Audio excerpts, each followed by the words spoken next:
first with a head of steam to the inside of Bubba, looking to take over the runner-up spot. Pushes up just a little bit. Couldn't make it work that time. Oh, Bubba set it up early. He's gonna try to the inside. He'll pull even with Kevin Smith off of corner number 2. Bubba Brunel pulls right up on the inside, but Smith outguns him down into turn number 3. Brunel backs out of it. Parkhurst to the inside, contact with Brunel. They both skate up the hill. Rasbach right there. That gives Smith a little bit of breathing room as they head down into turn number 3 and 4. White flag is out. Final time around starts right now. It's going to be Smith off of corner number 4 picking up the win. I'm going to tell you, you put on a great show. The racetrack is in perfect condition.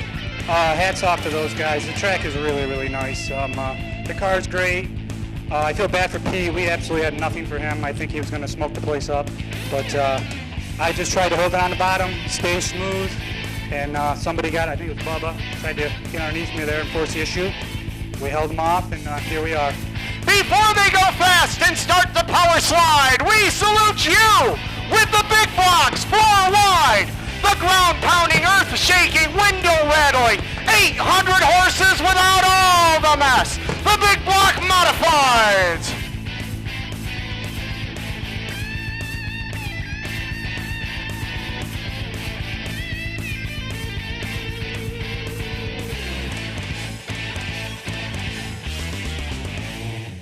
They work down in between turns number 3 and 4. Mike Hopkins make ready.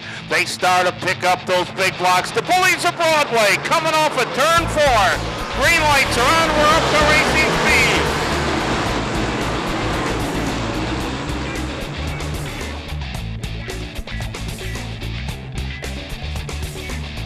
They're all turning almost identical time as they come off of turn 4. Britton is getting closer within 2 car lengths, 0.3 seconds behind Bauer as they head up into turn number 1 and 2.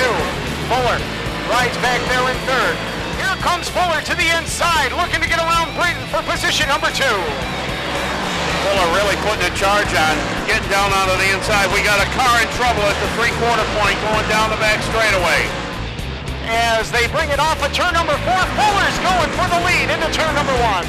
Bauer holds on to that lead when they come across the stripe, but now putting a bumper ahead, it is Timmy Fuller. Fuller backs out of it though. There's a lap car in traffic dropping down onto the inside. We're going to be able to stay green. As they race down to the corner, we've got a new leader. Tim Fuller looks over and sees Matt Shepard. They both put their foot to the floorboard off of corner number 4. Super Matt's got a super start. Let's see how it plays out into turn number 1 and 2.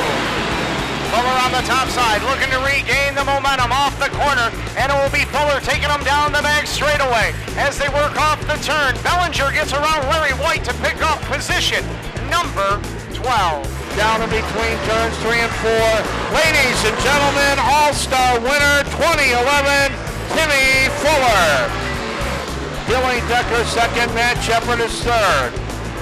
Pete Britton will be fourth. Hearn fifth. The Dr. Danny Johnson. Dale Plank 7th. Jimmy Phelps is 8th. Rob Bellinger is 9th. Timmy Sears, Justin Harris, Gary Tompkins rounding out the top 12. Getting a cool drink before he climbs out of this hot rod here tonight. Ladies and gentlemen, how about a round of applause for Tim Fuller, the winner of the 2011 edition of the All-Star Weekend right here at Rolling Wheels. VP making power, victory lane. He's done this a time or two before. He gets himself an eagle. Congratulations, Tim. Welcome back to Victory Lane here at Rolling Wheels Raceway. It's been a while since we've had a chance to chat here down on the Checkered Square. What a race car you had tonight. I really did, Steve and Joe. After last year, we had a disastrous season last year, and then, we brought out the old car, TO car from 2 years ago, and it was right on. We made all the right adjustments and everything. It's just amazing how it's been such a disastrous year so far. And I mean, we've been close to winning a couple of these things at Fonda and dropped out for various reasons. But I was waiting for something to happen here with a few to go. But it was on all night. You racers aren't a superstitious bunch, are you? Yeah, maybe a little. You know, after you've had a case of bad luck, you know, you're just waiting for the wheels to fall off from it. But no, I'd like to thank Steve Hastings, Joe Knopf, Smith Brothers Concrete, you know, Precision. Real good motor under there. You need a good motor here, and, you know, who's your tires? Before that last caution came out, you had yourself a substantial lead. Obviously, the yellow comes out. You look up at the scoreboard, and you see that number 91 behind you. You two are great friends off the racetrack, but what are you thinking when you see him behind you in a situation like that? I probably picked up 2 or 3 tenths with him behind me. You know, hey, you know, the beauty with Bill is, you know, it'd be a good race and be something to talk about tomorrow. You know, Bill needed a good run, too. We all need a good run. You know, I'm real proud of these guys, you know, on this TO car. Steve and Joe, they did a magnificent job with this, as disastrous as last year was in the spring. I'm just happy to be back here. This All-Star Weekend is becoming one of the premier events for the Big Block Modifieds. It's the 3rd one. You add your name to the list. How's that feel? It feels real good. And another thing I wanted to say was whoever did this racetrack, it don't matter really what it costs, get them back, because this is as smooth as it gets. And whoever did it, I think Jeremy Corcoran and Mr. Fink, Larry Fink, had a hand in it. So it was really good and passable. Super job tonight, Tim. Congratulations. All right, thank you. Ladies and gentlemen, the winner of the All-Star 60 right here at the Rolling Wheels Raceway. Give it up for Tim Fuller. They bring him down into turn number 3, the FX Caprera Chevrolet pace car. Out of harm's way and down they come. And it is Reeks going right to the point.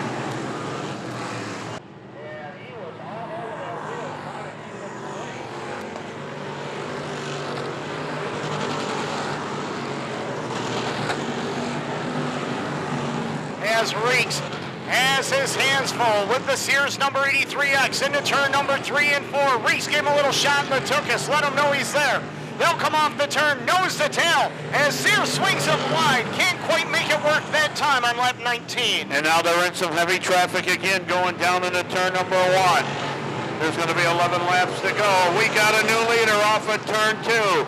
4 laps remaining. Green lights back on at the VP making power point, and we are back underway.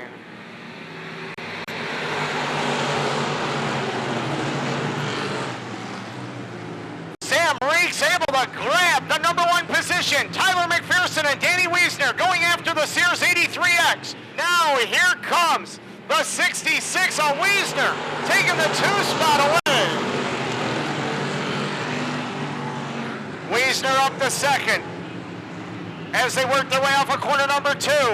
He's found something in between turn number 3 and 4, trying to reel it around. The one of Reeks down to the line with 2 to go. Danny Wiesner on the top side. We've got 1 car off the top side of the speedway in corner number 1 and 2, sliding up into the grassy area in front of the camping section. He'll throw it all to the wind this time. Top side, trying to make something happen. Can he pull it off? Off the turn. Reeks will hold him off for the win. Wiesner second, Sears third, McPherson fourth. Spanorico finishes in 5th. 6th will be Spano. 7th position will be Contras. 8th will be Wright. 9th will be Cody McPherson. And rounding out the top 10 is Adam Hilton. Hey, ladies and gentlemen, what about a big hit? Was a great race. Hey, Sammy, great race. Really, really good.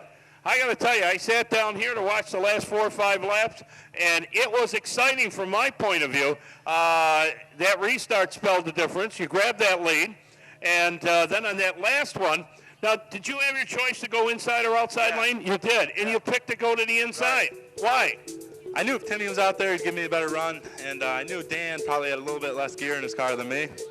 So I knew on the restart, as long as I could take the inside groove and drive up to the front stretch wall, I knew I was going to probably beat him on the bottom. If that was Timmy, I might have tried the outside like I did on the original one, but I knew with Dan there, I knew he had a little bit less gear. I knew I could probably beat him. First race of the year here at Rolling Wheels Raceway. I'm going to tell you, the manicure crew, the guys that come out and redo the speedway, they have been working their tails off all week or the last couple of weeks. in between raindrops and watching all of the races that we have watched, this race right here, and these lanes are all open. Oh, the track's awesome. It's amazing. There's a top, there's a bottom, there's even a middle, you know, and I think they showed that tonight. There wasn't very many cautions. That was probably a pretty good race for the fans, I imagine. And it was a lot of fun being out there. 25 laps, ladies and gentlemen, here we go. Off of corner number 4, we see green.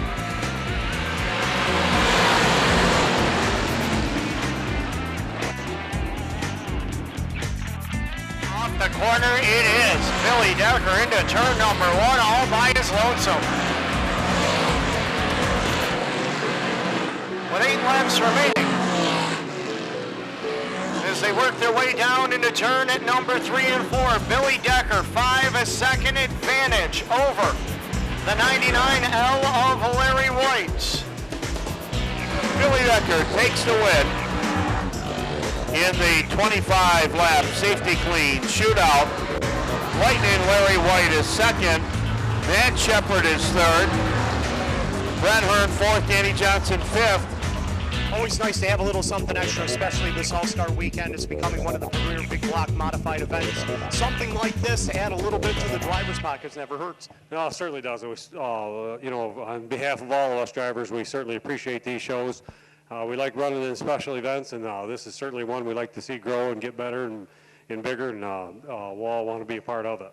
You also get one of those Eagles. Those are so cool, aren't they? Yeah, they sure are. Congratulations, Billy. Thank you.